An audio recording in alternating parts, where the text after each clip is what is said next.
Assalamualaikum warahmatullahi wabarakatuh. Salam sejahtera untuk semuanya. Alhamdulillah wassalatu wassalamu ala Rasulillah Sayyidina Muhammad ibn Abdullah wa ala alihi wa ashabihi ajmain. Sobat sewot yang dirahmati Allah dan disayangi Rasulullah sallallahu alaihi wasallam. Rupanya masyarakat Malioboro, Yogyakarta ini mengaku tidak tertarik pada Bapak Prabowo Subianto. Karena sosok Pak Prabowo ini dinilai emosional oleh mereka. Namun sebelum itu kita bahas bareng-bareng gitu. Ini saya ingin menyampaikan sebuah narasi yang kemarin disampaikan oleh TV One terkait melonjaknya ya suara Prabowo Subianto pasca debat ketiga di Komisi Pemilihan Umum kemarin di Istora Senayan Jakarta. Nah, Sobat Sewot, kalau melihat kaum milenial nih, ada yang meyakini bahwa hari ini milenial lebih kepada Bapak Anies Baswedan, meskipun memang sebagian ini milenial rupanya memang ada yang kemudian memilih Pak Prabowo gitu sebagai idaman di Pilpres 2024. Nah, namun Sobat Sewot, kita akan cek bareng-bareng seperti apa sih dukungan kaum milenial, khususnya ada segmen santri nih, ada santri milenial yang kemudian secara kompak ini mendukung Pak Prabowo Subianto, sehingga nggak heran kalau kemudian narasi TV One kemarin mengatakan bahwa pasca debat yang ketiga ini ada lonjakan ya di kubu Prabowo Subianto. Oke, kita simak seperti apa lonjakan yang dimaksud oleh TV One tersebut. Barangkali yang ini ya, yang dukungan dari kaum santri milenial. Kita lihat cuplikannya berikut ini. Kami santri milenial Banten, Kampung Salahaur, Kelurahan Cijoro Lebak, Kecamatan Rangkas Bitung, Kabupaten Lebak, siap memenangkan Prabowo Gibran. Prabowo Gibran menang satu putaran. Nah, Sobat Sewot yang dirahmati Allah dan disayangi Rasulullah Shallallahu Alaihi Wasallam, rupanya ini cuplikan yang sangat menarik karena santri milenial ini ada yang nyantrinya sampai nenek-nenek gitu. Aduh ya Allah subhanallah. Dukungan dari santri milenial katanya kepada Prabowo Subianto dan Gibran Rakabuming Raka siap memenangkan satu putaran katanya. Ternyata di videonya tersebut saya nggak yakin gitu kalau mereka ini santri. Kenapa? Pertama usianya udah sangat ini ya udah sepuh gitu. Jadi kalau mau dibilang santri milenial tuh kan muda ya, usia muda ya, yang masih nyantri juga aktif sebagai santri, kemudian dibilang santri milenial atau baru lulus dari pesantren, atau usianya belum genap 30 tahun, di bawah 35 ya, itu masih bisa masuk kelompok santri milenial. Tetapi yang justru mendeklarasikan Prabowo Gibran secara semangat luar biasa ini adalah kaum ibu-ibu, bahkan nenek-nenek ya. Ada beberapa orang tuh yang kemudian akan memenangkan Prabowo Gibran satu putaran. Nah, Sobat Sewot, lucunya adalah kita nggak paham santri itu seperti apa. Saya pikir nenek-nenek yang dukung Prabowo Gibran yang kemudian mengaku santri milenial ini salah kaprah gitu. Kenapa? Karena santri itu minimal ngerti gitu al-i'rabu wa taghyiru awakhiril kalimi li ikhtilafil awamil ad-dakhilati 'alaiha lafdhan aw taqdiran gitu. Mestinya ngerti begitu gitu. Tapi saya nggak yakin gitu kalau nenek-nenek yang kemudian diekspos, diviralin gitu sebagai santri milenial, padahal santri kuno gitu, santri tua gitu. Nah, nenek-nenek gitu. Ini satu jebakan politik yang harus kita pahami. Jadi masyarakat jangan sampai ketipu. Ini sudah terang-terangan kita lihat dengan dengan kasat mata bahwa yang ngaku santri milenial yang dukung Prabowo Gibran rupanya ini nenek-nenek ya. yang bukan milenial lagi, bukan usia muda lagi, tapi nenek-nenek yang barangkali udah cucunya belasan gitu.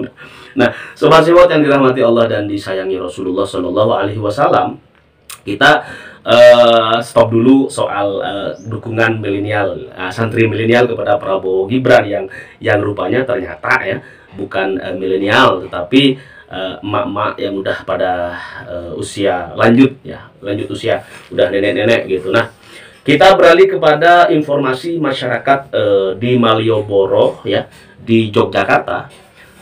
Mereka memberikan pendapatnya tentang capres nomor urut 2 Prabowo Subianto. Nah, ini juga barangkali yang bikin lonjakan, yang kata TV One tuh ya, Prabowo ada lonjakan di kubu Prabowo gitu pasca debat kemarin. Nah, mayoritas dari mereka ini tidak tertarik rupanya pada sosok yang kerap diidentikan dengan pelanggaran hak asasi manusia atau HAM. Nah, Bapak Prabowo Subianto ini selalu dinilai miring kata mereka, yakni temperamental ya. Kemudian juga dinilai diduga sebagai pengkhianat ya. Dan yang terbaru ini Pak Prabowo diidentikan dengan sifat atau sikap kekanak-kanakan gitu. Nah, stigma ini sudah melekat di tengah-tengah masyarakat dan sulit untuk dibantah oleh TKN Prabowo gitu. Nah, oleh karena itu Sobat Sewot, masyarakat sekarang ini hati-hati dalam menentukan calon presiden. Kalau gemoy-gemoy mah tinggal Rafathar aja dijadiin capres. Nah, penilaian tersebut juga disampaikan oleh Mas Agus Suparjo ya, tukang ojek online yang tengah beristirahat di Jalan Malioboro dekat Masjid Raya. Nah, Mas Agus ini menyatakan bahwa sosok Bapak Prabowo Subianto ini rupanya tidak diminati oleh warga Yogyakarta dan sekitarnya. Nah, Jogja yang mengedepankan sopan santun dan tata krama tinggi tidak cocok dengan kepemimpinan model Bapak Prabowo Subianto yang terkesan keras dan labil. Nah, jadi ini kembali kepada pembahasan kemarin, pembahasan etis ya, etika moral. Nah, senada dengan Mas Agus, Basirun, tukang parkir ya, yang beraktivitas di depan toko bakpia tak jauh dari Malioboro, juga mengatakan bahwa Bapak Prabowo tidak populer di Yogyakarta.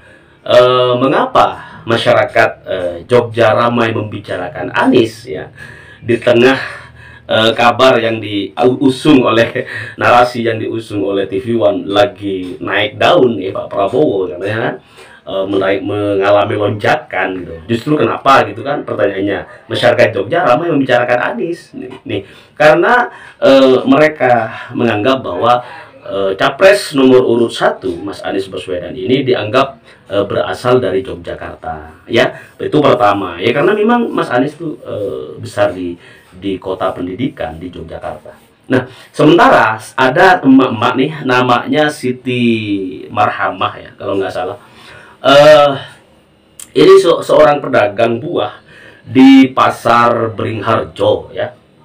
Di Pasar Beringharjo ini menilai bahwa sosok Bapak Prabowo ini sebagai orang yang ngototan ya. Ngototan itu kalau bahasa kitanya gitu, memaksakan kehendak gitu. Sobat Sewot ya. Jika seseorang sudah tidak dipercaya berkali-kali kata Siti ya, artinya pasti ada apa-apanya dengan orang tersebut. Nah, gitu.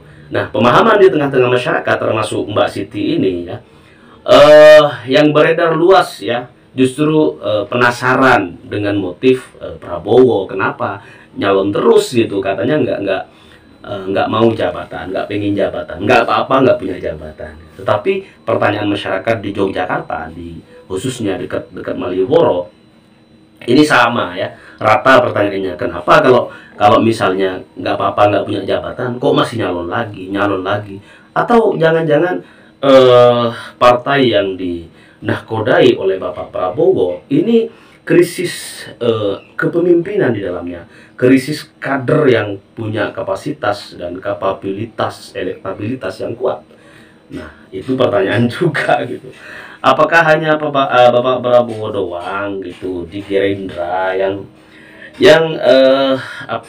memiliki jiwa kepemimpinan, ya, jiwa kegemuyan, ya, seperti itu. Yang lainnya kemana gitu kan? Nah, tapi anehnya kata Mbak Siti, ya, Prabowo ini mengaku tidak butuh jabatan, katanya. Faktanya dia mencalonkan diri hingga 4 kali.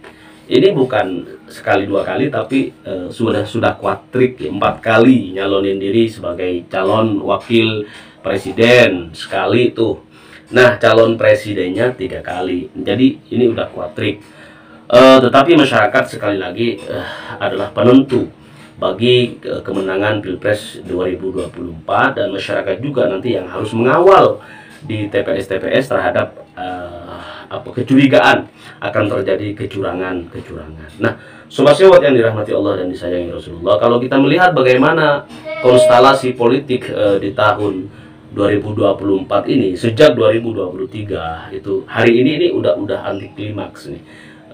Jurus sengkang bablang, jurus apapun, ya, karena hari ini adalah bulan terakhir menjelang bulan Februari gitu. Nah, Januari ini udah jembatan. Ini kita di awal Februari kita udah ketemu di persimpangan nih. Saya ingin analogikan secara sederhana. Kalau Anda ingin perubahan dari yang sengsara menjadi bahagia, dari kesulitan menjadi kemudahan, insya Allah. Kemudian dari keterbelakangan menjadi kemajuan, disertai modernisasi yang berlandaskan etik, ya, moral etik, ya. Kemudian kalau kalian ingin perubahan dari mahalnya bahan-bahan pokok, bahan-bahan pangan, sandang dan papan segala macam, menjadi murah meriah untuk rakyat gitu, maka di persimpangan jalan pilihannya hanya satu, nomor 1 pasangan Amin, Anies Baswedan dan Gus Muhaimin. Jadi silahkan pilih jalur Amin, aminkan aja dulu gitu. Nah, kalau kemudian kalian pengen tetap saja kayak dulu-dulu, gak ada perubahan gitu, yang naik barangkali nanti akan semakin mahal. Meskipun kita tahu setiap presiden di Indonesia ini selalu memberikan bansos, bantuan seperti BLT, bantuan tunai langsung tunai gitu kan, atau PKH segala macam. Itu semua presiden, ya, menggelontorkan hal itu. Tetapi kalau berbarengan dengan mahalnya bahan pokok, ya, tingginya pajak, ya, maka itu apa artinya gitu. Tetapi Sobat Sewot, insya Allah dengan kemudian kita memilih pemimpin yang tepat dan benar, insya Allah kita akan menemukan nuansa yang baru, kedamaian, ya, baldatun thayyibatun wa rabbun ghafur, negara yang dibangun di atas landasan etika, moral, akhlak gitu kan. Fa in humu dhahabat ahlakuhum dhahabu gitu kan. Karena pondasi moral itu penting. Sebuah bangsa, negara, sebuah pasukan ini akan hancur kalau mereka tidak berpacu atau berjalan di atas pondasi moral yang kuat, etika yang manis dan jitu. Sobat Sewot, kita ketemu lagi besok. Barangkali ada masukan, saran, kritikan, silakan sertakan di kolom komentar. Allahumma sholli ala sayyidina Muhammad. Salam perubahan. Assalamualaikum warahmatullahi wabarakatuh.